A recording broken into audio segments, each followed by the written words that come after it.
मुक्तिमिच्छसि चेतात विषयान विषवत त्यज क्षमार्ज्वदयातोष सत्यम पीयूष बद भज। अगर मुक्ति चाहिए तो कुछ गुणों को धारण करना पड़ेगा। देह की आसक्ति से मुक्त, शराब के नशे में धुत। उन्होंने कहा चलो चलो चलो नौका विहार करो, चलो चलो चलो। नाव में बैठे सारी रात नाव चलाई, सुबह हो गई, उतरो चलो देखें कितनी दूर आ गए। उतरे तो देखा कहीं नहीं गए थे, वही था किनारा, वही थे तट। क्यों? रात को शराब के नशे में धुत नाव में तो बैठ गए, नाव चलाना तो शुरू कर दिया, पर नाव को किनारे से खोलना भूल गए। सारी रात यात्रा की, पर एक कदम भी यात्रा संभव। ये कौन सी बेड़ियां हैं जिसने हमें संसार के किनारे से बांधा है? ये है वो आसक्ति की बेड़ियां। मेरा मेरा मेरा मेरा मेरा, मैं मेरा, सब मेरा है। बड़ा विचित्र है। सर्वभूतेषु चात्मानं सर्वभूतानि चात्मनि मुनिर्जानते आश्चर्यं ममत्वमनुवर्तते। आश्चर्यं मोक्षकामस्य मोक्षादेव विभीषिका।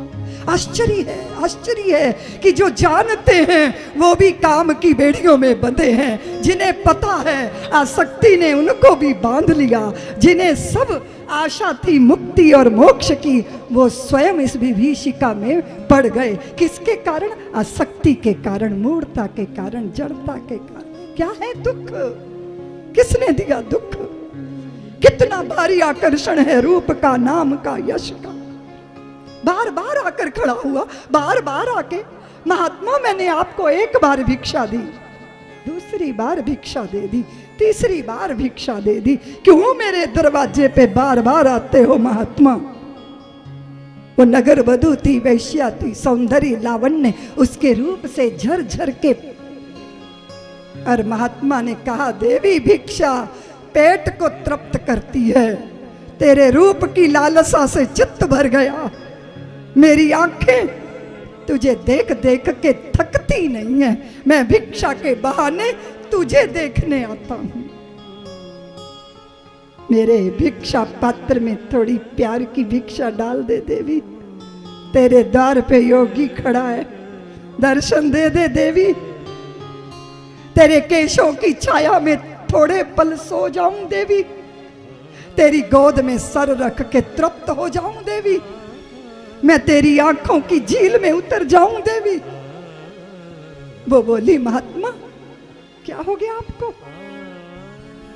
कदाचित सूर्य अस्ताचल की ओर जा रहे हैं, आप चले जाइए, कल आइए, कल आइएगा, आपको निमंत्रण देती हूं महात्मा। फिर महात्मा अगले दिन आए।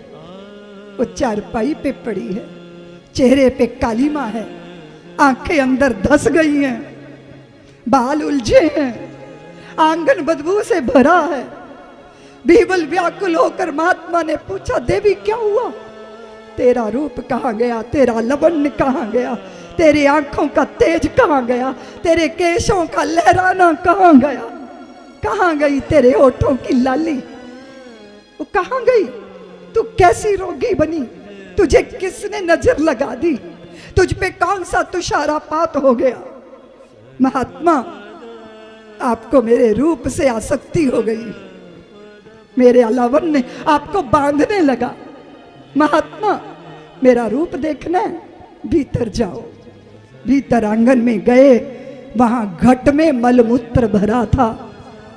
उस स्त्री ने कहा महात्मा मैं बुरी हूं, नृत्य करती हूं, गायन करती हूं, अपने नगर के लोगों का रंजन करती हूं, पर इतनी भी बुरी नहीं हूं कि किसी महात्मा को पतित होने का कारण बन जाऊं। इतनी भी बुरी नहीं हूं कि मैं आपके पथ से आपको विचलित कर दूं।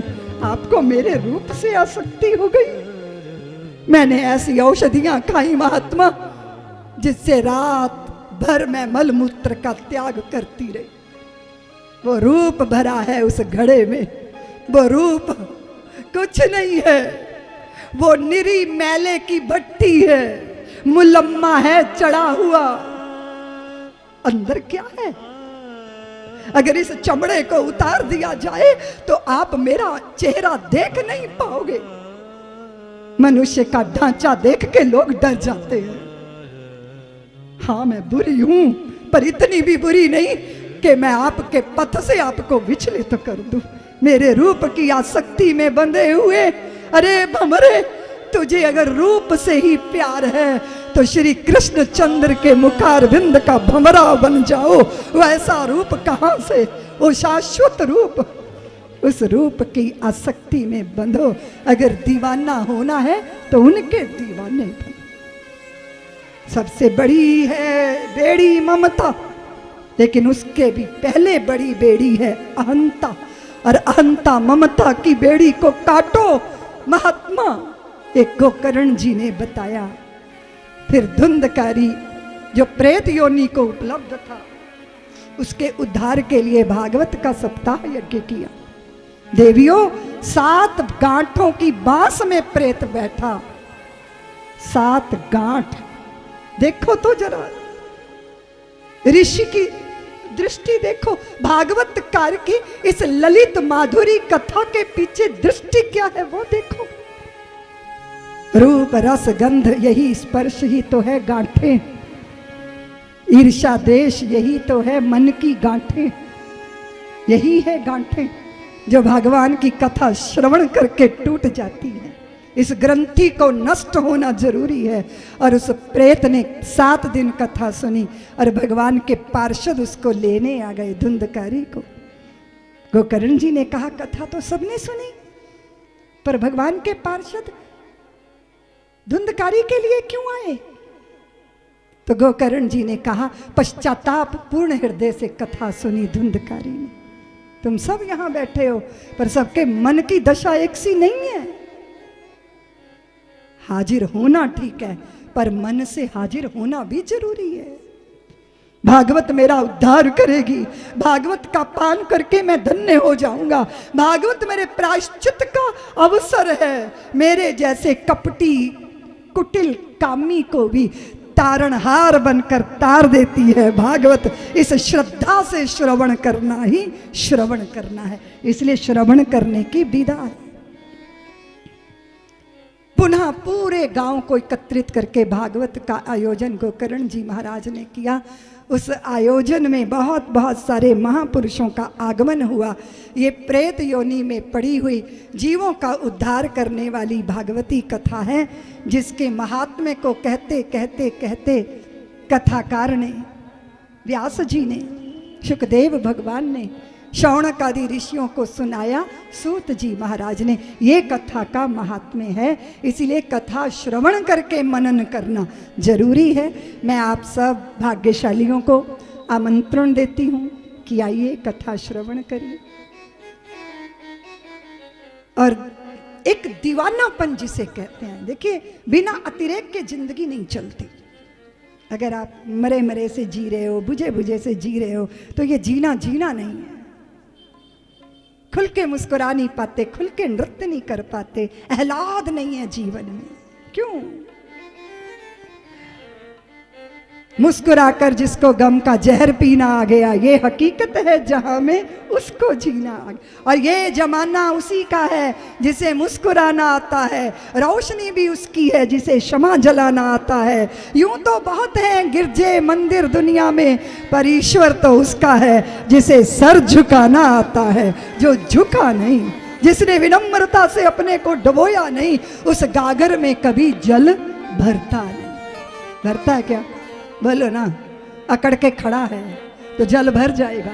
सुराही हो, घड़ा हो, घट हो, पर डूबो तो, झुको तो। इसलिए श्रवण करने की विधा है। और इन 7 दिनों को दुनिया को कह दो कि हमारी नजर मिल गई है हमारे श्याम से। सब्सक्राइब करें साध्वी ऋतंभरा जी के YouTube चैनल को, और हमारे वीडियो को सबसे पहले देखने के लिए बेल आइकन को दबाना ना भूलें।